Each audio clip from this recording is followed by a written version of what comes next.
చాలా చాలా సీరియల్ చేశారు, చాలా రకాల క్యారెక్టర్స్ చేశారు, ఐదర్ నెగిటివ్ గానీ పాజిటివ్ గానీ చాలా చేశారు. సో మనం ఎంత సీరియల్ చేసినా ఎంత క్యారెక్టర్ చేసినా దాంట్లో ఒక బెస్ట్ అనేది ఉంటది ఎప్పటికైనా సరే. సో మీకు అలాంటిది best serial and best character? ప్రతి క్యారెక్టర్ కూడా చాలా కొత్తగా అనిపించేవి నేను ఏదైనా చేసినప్పుడు. బట్ నా ఫస్ట్ సీరియల్ అభిషేకం కాబట్టి అది ఆల్ టైమ్ ఫేవరెట్ నాకు. సో క్యారెక్టర్ నేమ్ అందులో నేను డ్యూయల్ రోల్ చేశాను, సంధ్య అండ్ శిరీష.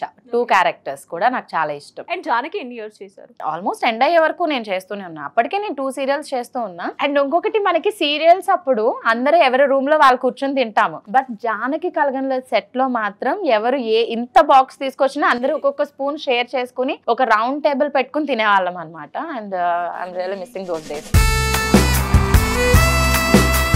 మధ్య కూడా మీరు చాలా సీరియల్ చేశారు అనుకుంటా. 2-3 సీరియల్స్ కూడా 3 సీరియల్స్ చేస్తున్నాను. అంటే అంత బిజీ ఆర్టిస్ట్. సో విష్ణు ప్రియ ఫస్ట్ సీరియల్ రెమెండేషన్ ఎంత, అండ్ ఇప్పటికీ విష్ణు ప్రియ తీసుకుంటున్న రెమెండేషన్ ఎంత?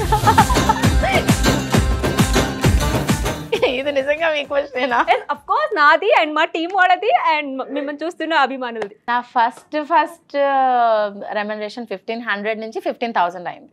ఓహో, ఇంకా అయ్యింది కానీ అదైతే ఓకే. ఇప్పుడు సీరియల్ పరంగా ఇది అండ్ యూట్యూబ్ లో ఎంత సంపాదిస్తున్నారు? అబ్బా, సో ఒక్కొక్కసారి అప్ అండ్ డౌన్ లో అవుతూ ఉంటుంది. రెగ్యులర్ గా వీడియోస్ చేస్తే బానే వస్తుందేమో ఒక 10 లక్షలు, అంత ఏం రావట్లేదు. బట్ ఆయన 10 లక్షలు రావచ్చేమో అంటున్నారు కానీ చెప్పట్లేదు. అంటే మేబీ 10 లక్షలు రావచ్చు. 10 లక్షలు 10 బిల్డింగ్లు కడతాను కదా. లేదు